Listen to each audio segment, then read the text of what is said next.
It's Activate Core Virtual Book Tour 2025 right here on HGG Radio. Stay tuned. Good morning, good morning, good morning, and welcome inside the Optimal You YouTube segment. And today we're going to be having a conversation, right? Because we're all about wellness of the mind, the body, and the spirit. Okay? And so our conversations are normally geared towards helping individuals to become, well, totally well. Yes?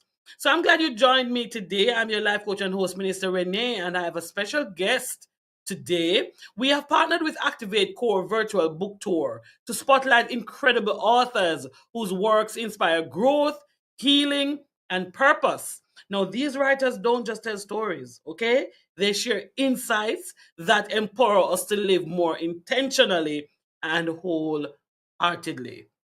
So, whether you joined us today for motivation, transformation, or a deeper dive into purposeful living, you're in the right place. So get ready to meet the minds behind the pages and discover what it means to be optimized. Yes? To be the optimal you.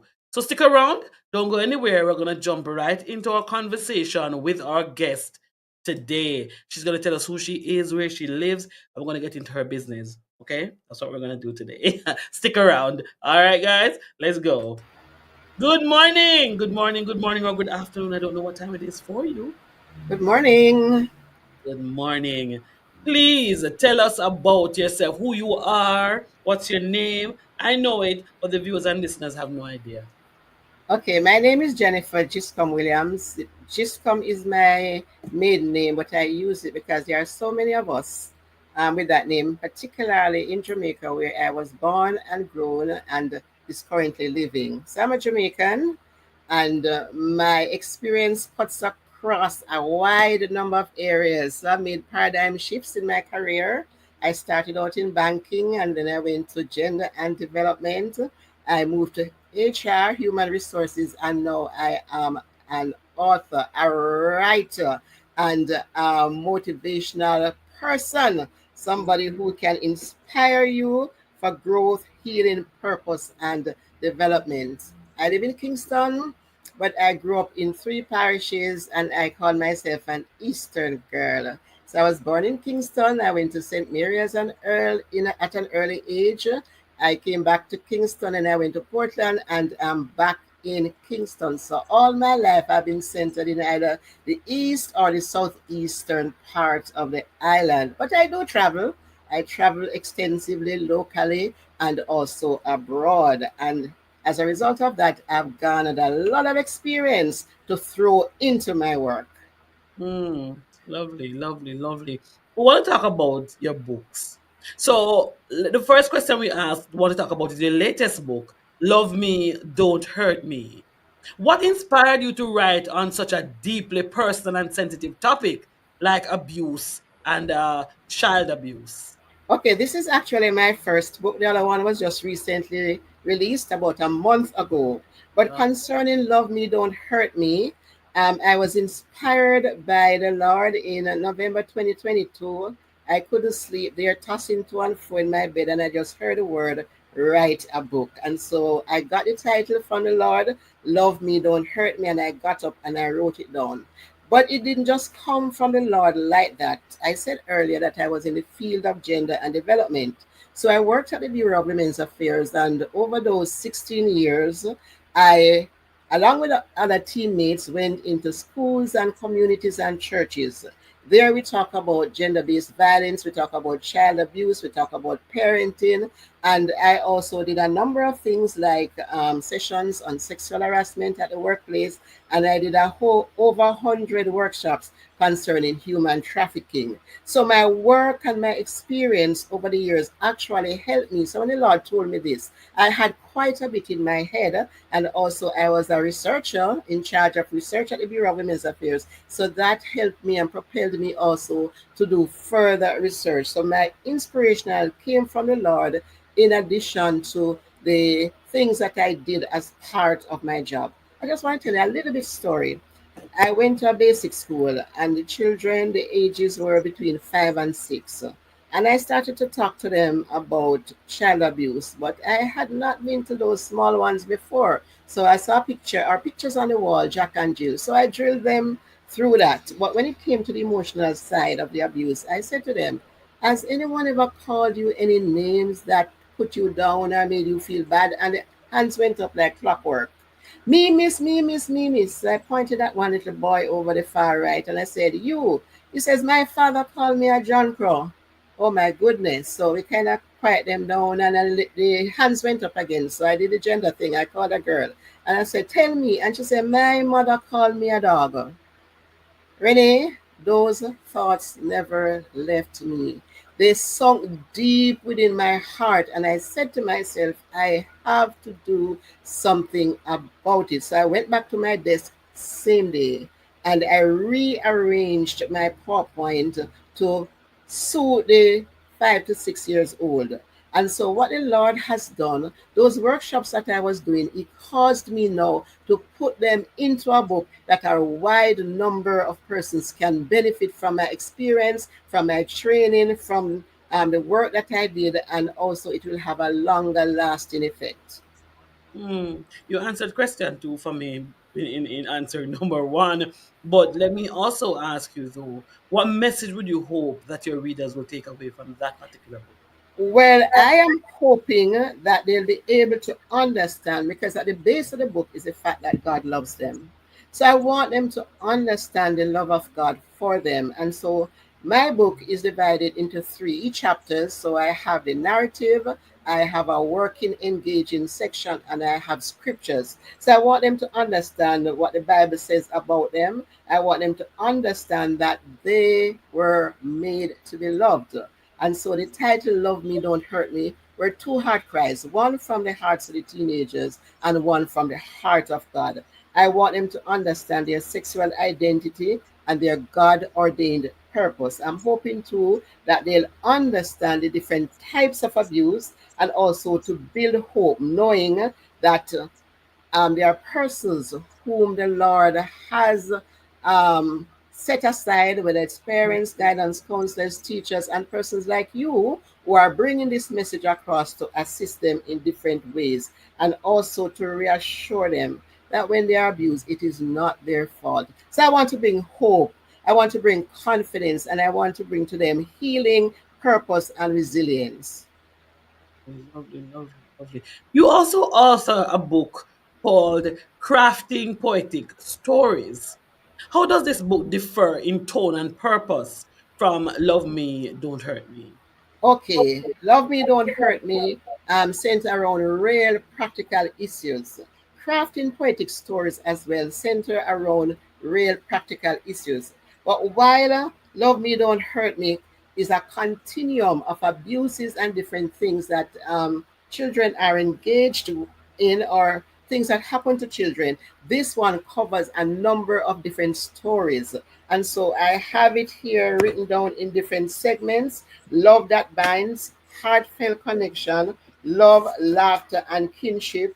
And then here I have a section for the young, nurturing the young. And these are poems and love conversations with God. And then working at the Bureau of Women's Affairs, I realized how important the voice of the woman is. And so I have a section, her story, her voice. I put in the working heart, and this came from my experience as an HR manager and also daily life. So it differs in a number. There are similarities, but it differs in a number of sense. In that this one are really short poetic stories telling about real life, while Love Me Don't Hurt Me is one story about child abuse and the love of God. Each of my two books, of course, in the end, each segment end with a hope and assurance from God that God loves you and that He has the master plan. So they are different in a number of sense, but the second one, Crafting Poetic Stories, covers a wide range of issues and persons and experiences, while Love Me Don't Hurt Me focus primarily on child abuse. Okay, okay, lovely. You know, purpose often, poetry often serves as a form of healing and expression. How has poetry personally helped you navigate difficult experiences in your life? Okay, some of the stories I wrote in crafting poetic stories are really part of my life. And so I realized that I was able to write in a free flow manner some of the things either I personally experienced or I have seen or heard, and also the fact that it's healing. So when I'm writing, I am not crying. I'm actually pouring out my tears in the ink on the pages of the book, of this book here. So it helps me to heal, it helps me to focus, it helps me to look back in retrospect to say, oh, so I can reflect and say, this really happened to me, or I experienced that. So it helps me also to focus on God in a number of ways and in a number of situations. Some of the poems I write are really poems like I was going to work and I see the tax office line very, very long. And I was just inspired to write a poem about the tax office. Um, During COVID, people were experiencing the wearing of the mask, and said to myself, I'm going to write. So it is a reflection, it's a revealing of our everyday life and experiences, and also my own life, my own heart, things that may have happened to me, and it helps me to deal with and also helps others, I am hoping, to deal with some of the situations, whether they are love or traumatic or anything like that. Mhm. So I really hope that this answers your question. Yes, yes, it does. It does. It does. It does. It does. Um, you have experience on platforms like Poeticious.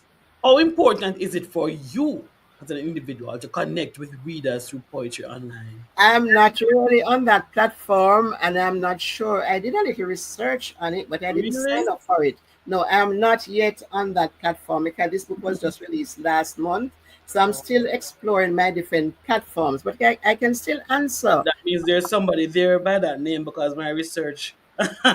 Maybe that's why you have to use the Giscom because they're like Yes, Jennifer Williams. yes. But go ahead. Go ahead. So I can say though that it can connect me with persons of like mind, and Mm-hmm. so I myself can have a greater appreciation of the work that others are doing and how poetry or poems help us in different ways and help me to, and it also can help me to understand that there are persons who have similar experiences or persons can learn from my experiences as well as I share.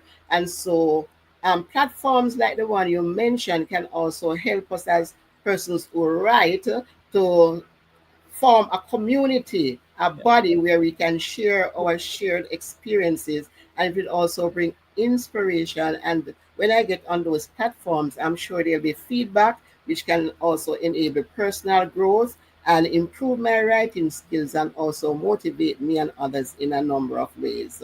True. That's true. That's true. That's true. That's true. Now, both of your books deal with storytelling, whether through prose or poetry. What role does storytelling itself plays in personal transformation and social awareness? Okay, storytelling I think is very good because as a Jamaican, we grew up on storytelling. They tell us stories about Anansi, they tell us stories about Duppies, they tell us stories of slavery and all of that. So persons in Jamaica and the Caribbean and maybe other persons can have a greater appreciation. But it does help because it helps us to give a voice. It helps us to understand that it's not just the reading and the narrative, but it carries on a life. It takes on a character. Writing and storytelling can Mhm. actually put you in a place, in a position where you can visualize, you Yeah. can see, and sometimes based on the language that you use, they can probably even hear. So sometimes you have to show rather than telling. So the language itself can tell, the language can show the emotions because I find that poetry can be very emotive. So it puts you in a position you can cry sometimes, or you can you can laugh as well. But I think it helps us really to put ourselves in those spaces and positions where we can tell the stories in a powerful kind of dramatic way, so that Mhm. persons can understand, they can feel, and they can identify with the stories in the book. Mm, lovely. No, that's true. That is indeed true. Now, let me ask you, did you find it challenging to balance raw emotion with structure and craft in your writing, especially in the book like Love Me, Don't Hurt Me? No, I didn't find it challenging enough because I went through the challenges when I was doing the workshops, and so I know what to expect, and I know what to write, and I know what to put forward.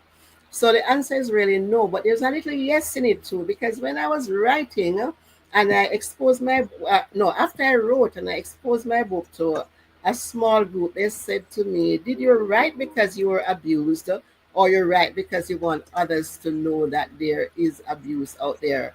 I said, "No, I want others to know." But then when I look back on the pages of what I wrote, I said, "Oh, I did experience some of these things too." But it came after I was asked the questions and after I reflected. I said, "Yes." So in retrospect, I saw some of the things, but it didn't stop me from writing because I was already doing this, and I had already gone through some of my emotional stages with the children and with adults, because adults, parents, and even teachers, they came to the workshops, and after the workshop they would tell you, I did experience that and it is still affecting me today. And so I went through that, when I was making my presentation. So in writing the book, it was a little easier because I tried to separate my emotions from what I was writing. But I did get a little emotional at times, and I'm going to give you one example. My parents went to England during the Windrush, and then when I was writing about buried children, I said, "Oh, I used to get parcels from England. There weren't barrels at that time." And I used to get, my grandmother used to get money orders, used to come to the post office. And so, those were not remittances as we know it now, whether it's Western Union, MoneyGram, or others. But I used to get that, and I said, "Oh, I was exposed to not having my real parents with me, but I grew up with that, with loving grandparents, and so it didn't affect me very badly." But then when it came to the emotional part, I remember they used to tell me, my own family members, that I was ugly and my forehead was broad and I was black and all of that. And I look back and I say, "Oh my God, I also suffered emotional abuse as well, and other things that I will not share on this platform." So it wasn't challenging, but it caused me to look back and say, I'm writing, but I also experienced these things growing up as a child and even a young adult. So it's very reflective. Yes, And I think quite a few of us as Jamaicans, though, have gone through some abuse or the other, but we just don't, probably we didn't know or don't know what it is called. But we yes, know that it affected us and we were feeling, negative about ourselves. But we just yes, don't know that, hey, this was actually abuse because it was the yes, norm. yes. Was the norm. Yeah. So for readers who may be survivors of abuse, how do you hope your writing supports their healing journey? Well, I am hoping that I will give them a voice, because I realize that although we talk a lot, sometimes we don't find the space to have a voice. So I'm hoping that they'll have a voice. And in reading the book, it will empower them, because knowledge is very important, as you know. So in reading, they will gain more knowledge. And it's not just about Jamaica, it's a worldwide book. And so they can learn that, oh, in this country they do female genital mutilation, or what we consider as child marriage in one country. Here in, say, Jamaica, it's children are not marrying at an early age, but sometimes they are being put out to men and older men too. So it's a form of marriage. So I'm hoping that it will empower them and also give emotional release. As they read it, they can exhale, they can release themselves, and also awareness raising, which is very, very important. So I'm hoping to raise awareness through my book, or my books, and also to assure readers and even listeners know that God cares.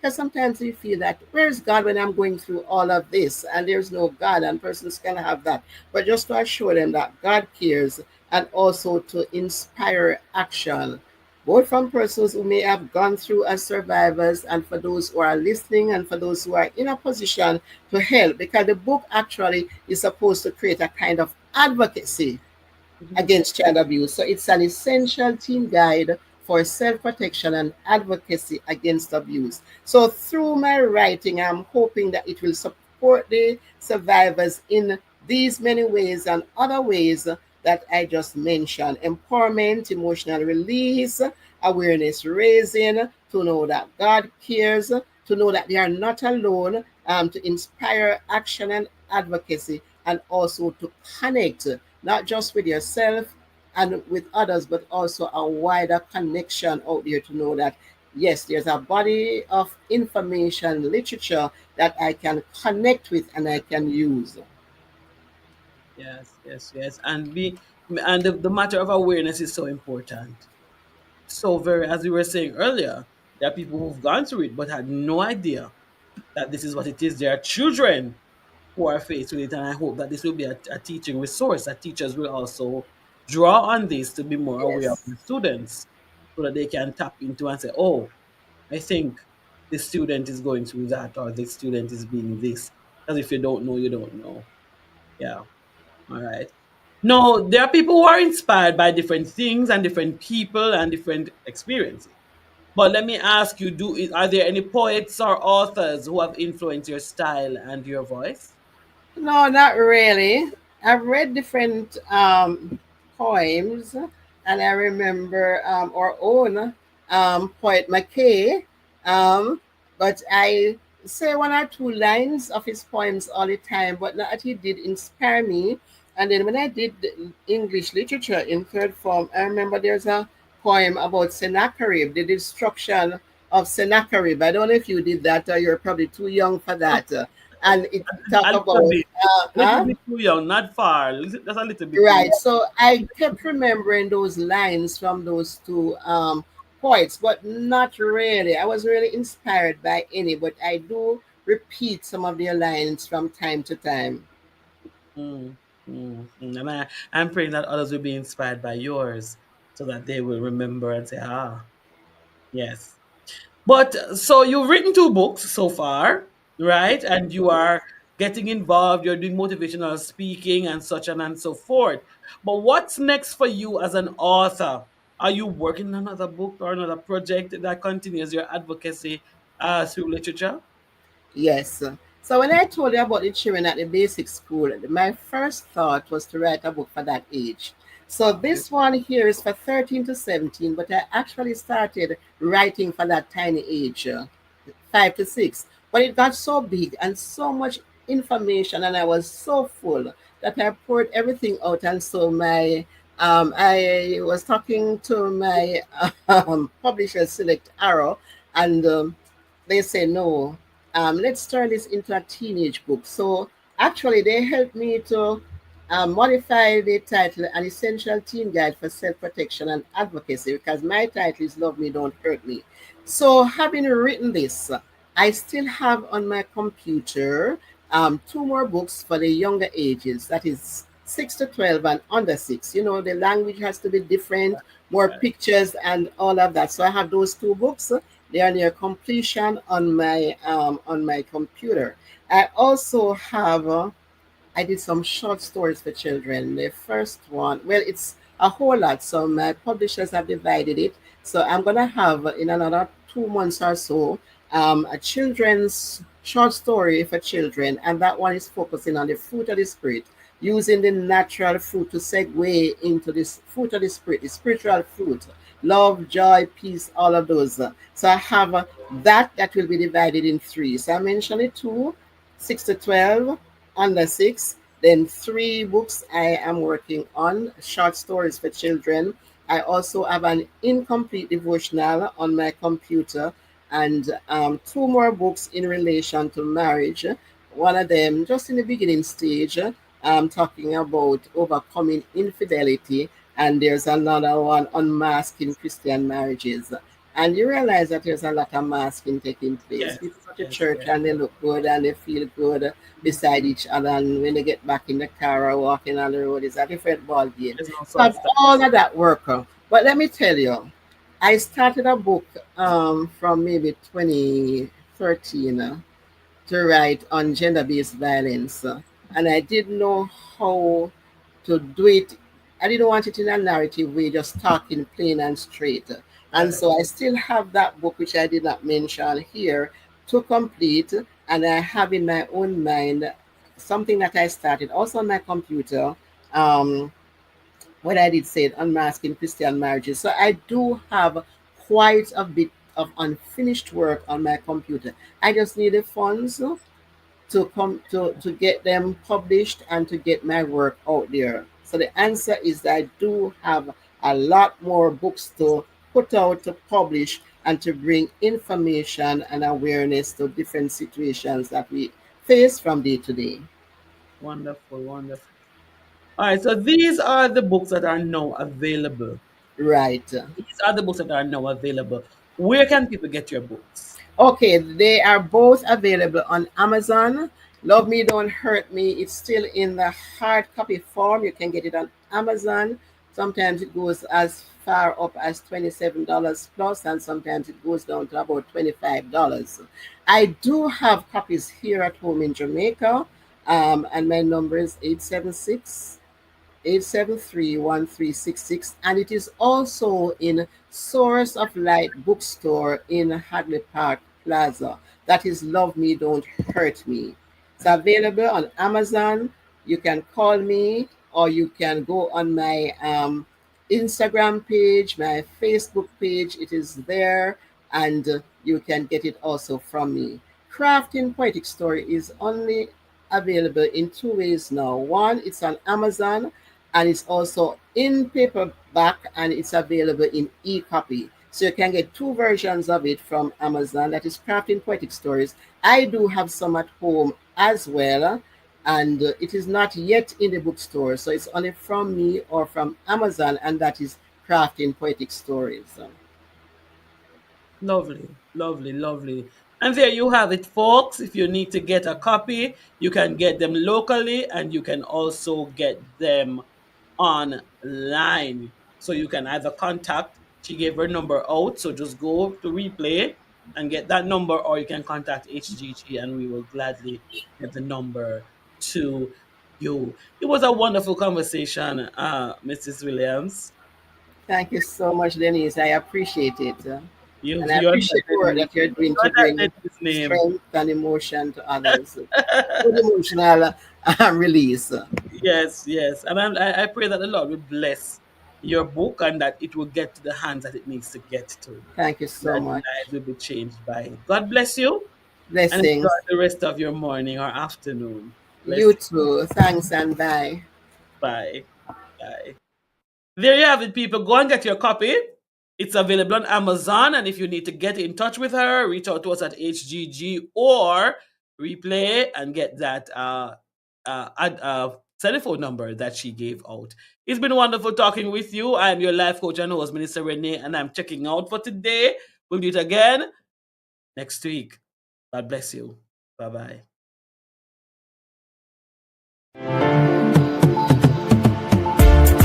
It's Activate Core Virtual Book Tour 2025 right here on HGG Radio. Stay tuned.